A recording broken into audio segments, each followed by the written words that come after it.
Desert Oracle Radio, the voice of the desert.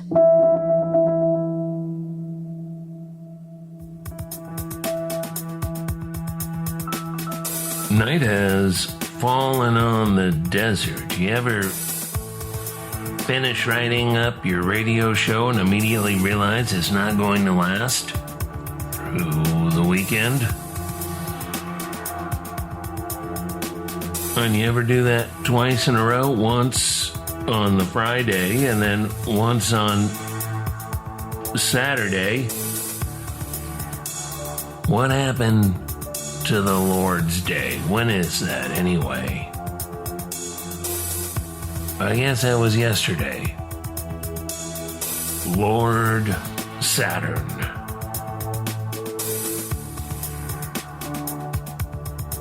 Maybe that's not something you've been through recently. I hope not. Maybe you don't have a radio show and are free to enjoy your weekends, getting ready for the weekend. Maybe you're in an ice cave somewhere. That sounds very pleasant. Unless it's Plato's cave and you are chained within it, able only to see the shadows on the cave wall. The shadows from whatever's happening outside. It's an allegorical tale. I always sort of thought he could have just skipped it, especially when it comes to returning to the cave to try to save the other prisoners, and they don't want to leave. They're scared of what's out there. I wind up thinking about that instead of thinking about the allegorical tale. Why are they chained up in a cave looking only at the wall? What were their crimes? Were they bad people? Were they good people? Political prisoners? Why would you risk returning to the cave when the punishment would surely be severe, likely a permanent return to the cave if you got caught, if not execution?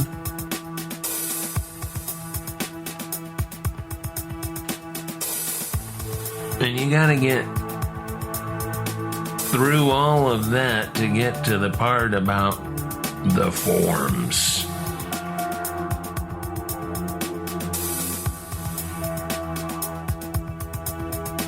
Well, that part makes sense without a lot of stage setting. This is in Plato's book, The Republic. For a lot of people who read the ancient philosophers, the Republic is sort of tough going, although it contains some of his greatest insights, along with certain rules that allow you to control your environment, to line up the soldiers, set up your rule. Beauty is a crucial form. We know what it is. We recognize it instantly. There is no intellectual or rational action in the recognition of beauty. That's beautiful. That's all you need. Your thoughts on beauty, your standards of beauty, etc., are all just rationalizations of the instinctual, of the inherent acknowledgement of the true form.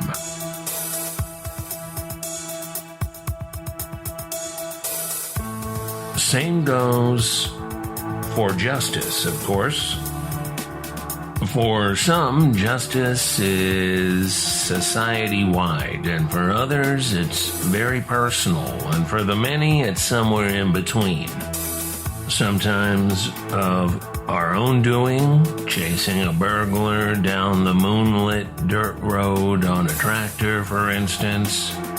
But more often, it's the state's doing, law books, cave prisons, etc. Eidos. That's how we say the Greek word in America, pretty close to the Greek, apparently. Eidos means the forms. Forms. If I ever had 6 months free from work before I die, it sure would be nice to get a tutor in ancient Greek and be able to read these books out loud as they were meant to be read. Maybe after the final technological crash and the Butlerian jihad of late 2024, take some time off, move to Leonard Cohen's old house on Hydra. If you appreciate Carl Jung, his archetypes are pretty much Plato's forms. If you make use of the tarot cards, the major arcana illustrates central notions of human life. And these illustrations represent instinctual recognition of certain situations and certain players in our world, certain kinds of figures and ideas that govern our human lives, love and war, failure and death, etc. As the fledgling knows to fly when it falls from the nest, our souls know these forms of existence from the act of falling into our physical bodies. So writes Plato, speaking for Socrates. Anyway, I'm glad I can go back to making abrupt transitions with the word anyway again, now that it's no longer ageist or fascist to do so or whatever. We are unburdened. But of course we are not. We are the sum of what comes before, and our mission is to transcend it. If we choose to accept the mission, it's also fine to not choose any mission and just go about your life. That's what most people have always done. And there is no sin in doing exactly that. But most of you listening to this radio show are the ones who saw those certain flashes that Plato describes. You saw the forms.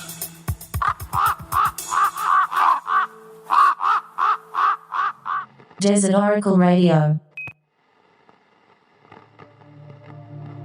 In this eternal realm of the forms, how much the disembodied soul perceives during its journey to becoming human is the determining factor of your fate.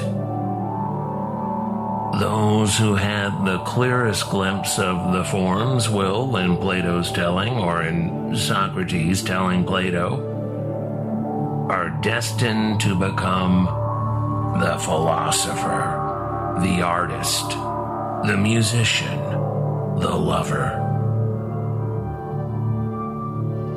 As Socrates is quoted as saying, "We are the music makers and we are the dreamers of dreams, wandering by lone sea breakers and sitting by desolate streams.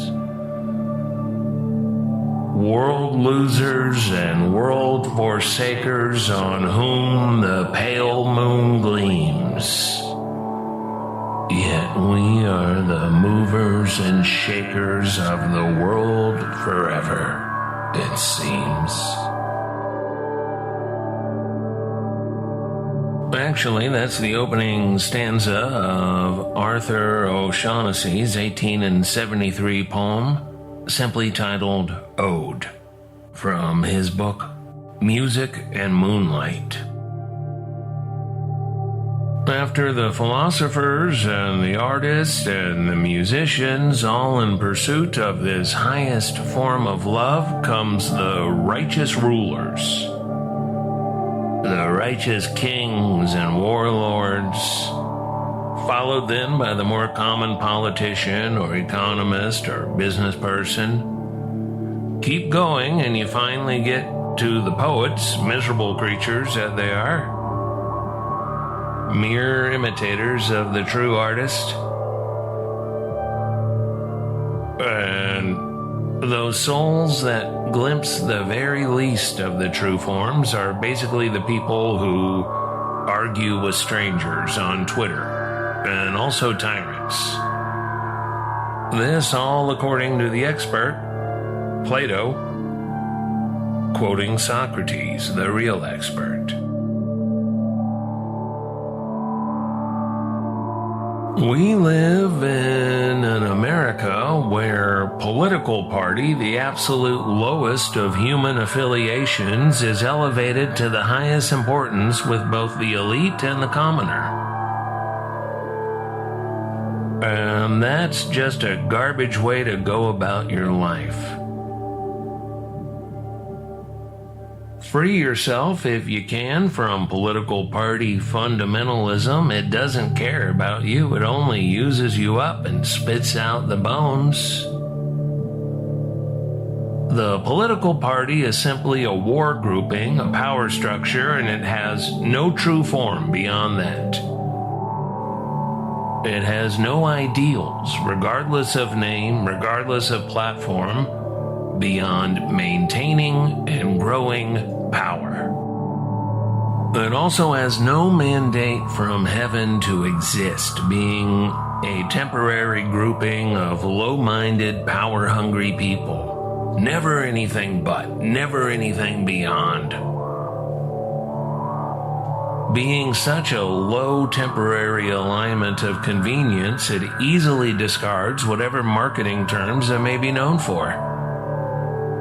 And if the political party entity feels anything, which it doesn't, it is disdain for those who believe in it. The political party will loudly and sternly broadcast its version of reality to the masses and then abandon that reality without ceremony, without honor. Because the entity itself was born without honor, immune to honor. It doesn't matter which party. This year alone in America, you have seen political parties such as the Democrats, the Republicans, the Democratic Socialists of America, the Libertarians of various small L and capital L iterations, all confidently throw out the most obvious lies, the most shameless reversals again and again. Sometimes the party loses, as happened with the Republicans, and the once powerful party bosses scramble for shelter. But sometimes several parties collapse simultaneously as the actual vampires behind the curtain jostle for position in the coming new order. They care not what that order is, don't be fooled. A political party cannot have morals because it's not human, it's a political party, which is nothing but a temporary, convenient grouping of humans who want more power and use the masses of humans to achieve that power. It's fine to follow political parties, just never forget, you're the one with morals. What they cannot control, of course, are the winds of fate. They can plot, they can plan, but they too are at the mercy of the whims of the Great One, who is expressed in myriad ways through many gods and spirits and actions and intense waves of feelings that we call vibe shifts. All those in places of power desire to control these vibe shifts, desire to feel that unmistakable selection by the gods. And sometimes those who don't seek that power, at least in the ancient accounts, are granted it nonetheless. Here I speak of Moses, of the Spider-Man. and others of this sort, but regardless of their intent, their aspirations, meaning their breathing of desire, only the gods make the choice to make those aspirations come true. And that choice is temporary, for as long as it pleases the gods, or till another god vacates their choice through stronger will and stronger action. The words you hear from the news and the political tools, they don't much matter. They mean nothing, really. They are crude tools like bombs and bullets and hammers. So say the great books, anyway. Seems like how it works to me. Now listen, on January 10th of 2021, 3.5 years ago, I posted something on Twitter. Now apparently the official channel of National Information and Government, the place where even presidents step down. Quiet quitting, just post your resignation letter and turn off the lights. Well, I posted on Twitter on that occasion about a messily written book of science fiction published the year before my birth, the 1964 straight-to-pulp paperback novel, The Simulacra. It's a book I first read in 2006, and though a minor work in the canon of Philip K. Dick, I maintain that it was the work of a divinely inspired philosopher and prophet. Here's what I said 2 weeks before Joseph Biden was sworn in as 46th President of the Republic of the United States of America. I keep the Philip K. Dick book, The Simulacra, around as a sort of instruction manual for the times at hand. It's a minor work, one of 4 novels he published that year, but since 2016, it has felt like the most accurate of his hazy visions. Hang on, I have to say this part. The Soundscapes by Red, Blue, Black, Silver.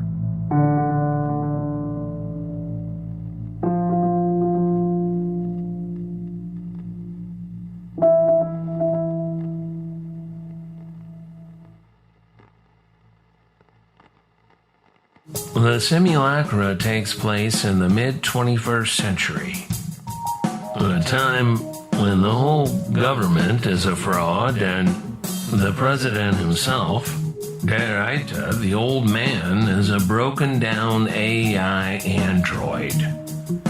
The coup against this presidency is the work of the government itself, of course. It's not exact. Prophecy is always mixed up, so in this book you've got a series of increasingly powerful first ladies, including the current first lady, who is the face of the incapacitated president, and there's a neo-fascist populist named Bertold Goltz, a mix of Bernie Sanders and Donald Trump, and there's the DC coup using mass media mind control, run by the tech giants who literally manufacture the presidents to do the bidding of the global pharmaceutical industry. It's wild. Philip K. Dick is not the only prophet dealing in such things, not by far. As usual, there are Simpsons episodes and various other media, including the oft-mentioned 1993 dystopian American novel by Octavia E. Butler, Parable of the Sower, which begins on July 20th, 2024. Astrology, long the business of royal courts around the world and throughout history, can also be a useful tool when dealing with the big events, the big changes. One of Twitter's favorite astrologers, Starheel, heel with an A, posted this on July 11th. Quote, "If Biden is made to step down, because he won't on his own, it will be at the Capricorn full moon at 29 degrees Capricorn. Capricorn rules the government and old age. 29 degrees is an ending. End quote. Posted 9:11 a.m., July 11th, 2024, from West Palm Beach, Florida. She is asked, any date? And a few minutes later replies, July 21st. But let's go back 4 years to when she posted this, quote, Kamala Harris will be 60 years old in 4 years. I see her running for president in 2024, since this coincides with her Saturn return. 2:41 p.m., August 11th, 2020. Twitter user Arcana Prasanna replies on the same day, quote, if Biden is elected in 2020, then he would be the nominee for the 2024 election. She can't run. End quote. Starheel answers at 5:43 p.m., again on August 11th of 2020. He's too old. Saturn return, which I only learned about a month ago, as, like Kamala Harris, mighty Saturn is making its return in my life too, is a time of great personal and professional change if you're still alive and kicking. It's the time when, let me just read it off my astrology app, which feeds off my natal birth chart, something I finally had drawn up just a couple of years ago when it seemed both necessary and somewhat provable, because when you don't see such a thing until 5.5 decades of your life has already passed, you have a life to compare to the supposed ups and downs somewhat set in motion by all which has come before and of which nobody can be unburdened of, because at any given moment, we are the living result of what was. We can use the present to steer our future, but without functional time travel, we cannot use the present to alter our past. Says the app. It is not a time for play or escapism. It's a time to course correct if you're headed in the wrong direction. If you are off track, you'll really feel it during this time. You'll be met with heavy limitations and boundaries, encouraging you to rethink your commitments. Don't be afraid to let go of any person, career, behavior, or environment that isn't serving you. Any barriers you feel are intended to teach. Pay close attention as you're being given clear and objective feedback. Even if it's not what you'd hoped for, your challenge is to accept it. Take action to change what you know is holding you back. If you do, you'll be given clear signs of support, bringing new energy, excitement, and purpose to your life. Well, that sounds better than not being alive, I suppose. The app is called The Pattern, and I do not endorse any such astrological tools, nor any particular soothsayers or divination methods. What is relevant for me, and Kamala Harris, my sister, in the second Saturn return, apparently, may be total nonsense for you. That's fine. As for the Twitter astrologer, a lot of Desert Oracle listeners would probably rather not hear her follow-up prediction. So I'll leave it to you to look up if you feel the need to do so. Interesting times we are living in, with many signs and portents. My only advice about such things is don't overdo it. Don't play with the Ouija board too much, you know? I like what Carl Jung has written about consulting astrology, tarot, etc. He considered it a good form of introspection, of looking at decisions that you might be making and looking at the progress of your life.